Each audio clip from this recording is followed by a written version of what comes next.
Hello दोस्तों, आप सभी का स्वागत है हमारे चैनल AR मॉडर्न एजुकेशन में। तो आइए चलते हैं। आज हम लोग पहले क्लास में पढ़ चुके थे। पिछले क्लास में हम लोग अक्षर या वर्ण के बारे में पढ़ चुके थे और आज के क्लास में हम लोग पढ़ेंगे बुआ शब्द और वाक्य के बारे में। आज की क्लास में क्या पढ़ेंगे? शब्द और वाक्य के बारे में पढ़ेंगे। चलिए आइए समझते हैं हम लोग बारी बारी से। शब्द क्या होता है हमारा, उसके बाद शब्द के कितने प्रकार होते हैं, है ना। चलिए आइए समझते हैं। तो सबसे पहले हम जानते हैं कि शब्द क्या होता है। ठीक है, शब्द जो हमारा है वो क्या होता है। तो जैसा कि कल हमने बताया था, अक्षर बताया था हम लोगों ने, अक्षर या वर्ण क्या बताए थे? अक्षर या वर्ण, इसी को कहते हैं हम लोग, इसी को हम लोग कहते हैं वर्ण। तो अक्षर या वर्ण बताए थे। इसमें बताए थे कि वह सबसे छोटी अंश जिसका टुकड़ा नहीं किया जा सकता उसको हम लोग कहते थे अक्षर। अब यहां ध्यान दीजिए कि इसी के समूह से हमारा क्या बनेगा? शब्द बनेगा। तो ध्यान दीजिए कि एक या एक से अधिक अक्षरों का, एक या एक से अधिक अक्षरों का, अक्षरों के समूह को शब्द कहते हैं। एक या एक से अधिक अक्षरों के समूह को हम लोग क्या कहते हैं? शब्द कहते हैं। समझिएगा। जैसे कि देखिए, राम, घर, कमल, पुस्तक, विद्यालय आदि, ये सभी हमारा क्या हो जाता है? शब्द हो जाता है। और इसके बाद हम लोग बात करेंगे तो शब्द के जो प्रकार होते हैं वो हमारे कितने होते हैं?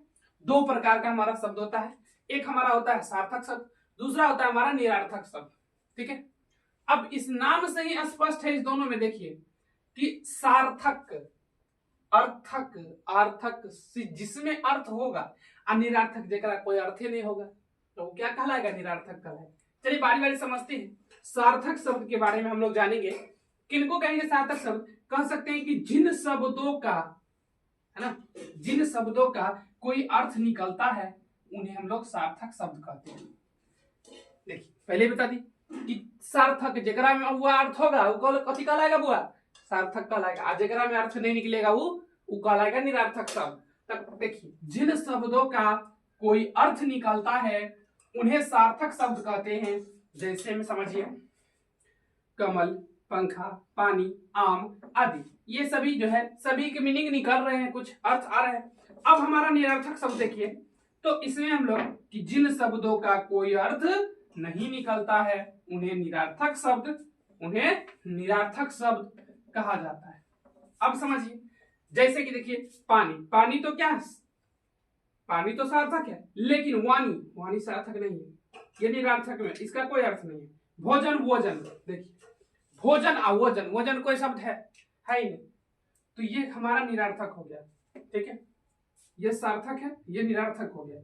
ये देखिए कमल, तो कमल हमारा क्या हो जाएगा? सार्थक हो जाएगा। वमल, वमल क्या कोई शब्द होता है? ये हमारा इसका कोई मीनिंग नहीं निकल रहा है, इसलिए क्या हो जाएगा? ये निरर्थक हो जाएगा। अब समझिए, इसमें जो है देखिए वाणी, वोजन, वलम और निरर्थक शब्द है, ये सभी क्या है? निरर्थक शब्द है, इसका कोई अर्थ नहीं निकल रहा है। समझ रहे हैं? तो चलिए आइए आगे समझते हैं हम लोग कि विकारी एक शब्द होता है, उसके बारे में हम लोग समझ लेते थोड़ा सा कि विकारी शब्द क्या होता है। तो ये वो होता है कि जिन शब्दों में लिंग वचन कारक के अनुसार, यानी लिंग और वचन जो है कारक के अनुसार बदलाव आता है। देखिए, जिसमें जिन शब्दों में लिंग वचन कारक के अनुसार बदलाव आता है उन्हें हम लोग कहते हैं बुआ विकारी शब्द कहते हैं। क्या कहते हैं? उन्हें विकारी शब्द कहते हैं। अब समझिएगा थोड़ा सा कि जैसे कि देख लीजिए, लड़का, लड़की, बालक, ये बकरी, बकरा, तो हो गया बकरा का क्या? बकरी आदि। विकारी शब्द पढ़े, फिर विकारी शब्द के हम लोग प्रकार के बारे में पढ़े। तो विकारी शब्द के हमारा 4 प्रकार होते हैं बुआ। पहला बुआ होता है क्या? संज्ञा, दूसरा सर्वनाम, तीसरा विशेषण और चौथा क्या हमारा होता है? क्रिया होता है। अब समझिए कि अविकारी शब्द क्या होता है।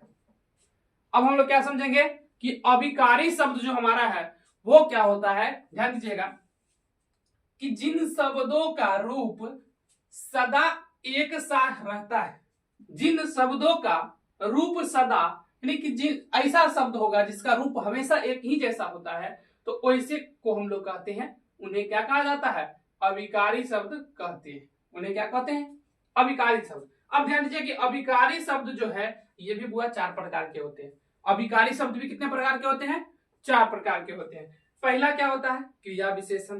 दूसरा होता है बुआ समुच्चय बोधक अव्यय। तीसरा होता है संबंध बोधक अव्यय। और चौथा हमारा क्या होता है? विस्मयादि बोधक अव्यय। ये सभी हमारा प्रकार है। इसको भी हम लोग बारी बारी से आगे पढ़ेंगे। तो अब यहाँ पर देखिए वाक्य के बारे में लोग बात करते हैं। तो वाक्य हम लोग किसको कहेंगे? अब देखिए यहाँ पर कि जैसे जैसे हम लोग बात किए थे क्या कि अक्षर के समूह, अक्षर, हम लोग कहां से बात शुरू किए थे? अक्षर के समूह को क्या कहते थे? अक्षर के समूह को क्या कहते थे बुआरे? शब्द कहते थे। क्या कहते थे? अक्षर के समूह को शब्द कहते थे। तो अब शब्द के समूह को हम लोग क्या कहेंगे? वाक्य कहेंगे। क्या कहेंगे? शब्दों के समूह को अक्षर के समूह, अक्षर के समूह वह कहलाता था क्या? शब्द। और शब्द के समूह क्या कहलाएंगे? शब्द के जो समूह होंगे वो हमारा क्या कहलाएंगे? वाक्य कहलाएंगे। समझ रहे हैं ना?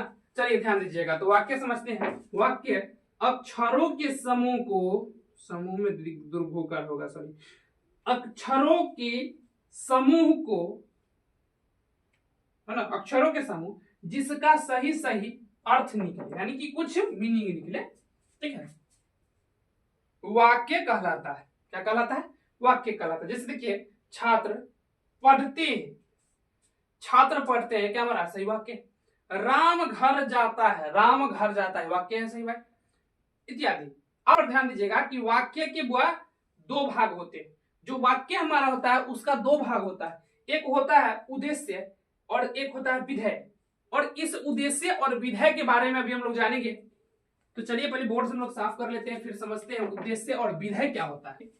कि उद्देश्य की बात है, अभी 2 प्रकार होते थे किसके? वाक्य के भी 2 प्रकार थे। वाक्य के कितने प्रकार थे? 2 प्रकार थे हमारा। तो चलिए ध्यान दीजिए, एक उद्देश्य था और एक विधेय था, ठीक है। तो उद्देश्य क्या होता है कि वाक्य में जिसके विषय में कुछ कहा जाता है, यानी जिसके बारे में कुछ कहा जाएगा वो क्या होगा? उद्देश्य कहलाएगा। क्या कहलाएगा? उद्देश्य कहलाएगा। और विधेय किसको कहेंगे? कि वाक्य में उद्देश्य के विषय में, देखिए उद्देश्य, उद्देश्य यहाँ है, उद्देश्य के विषय में जो कुछ कहा जाता है उसे हम लोग कहते हैं विधेय कहते हैं। तो जैसे यहाँ पर वाक्य 2 हमारा है, छात्र पढ़ता है और इधर है राम घर जाता है। तो इस वाक्य में हमारा जो है सो छात्र कोमा राम, ये क्या है? विधेय है। क्या है ये? सॉरी, विधेय है ये। और जो ये लिखा है पढ़ते हैं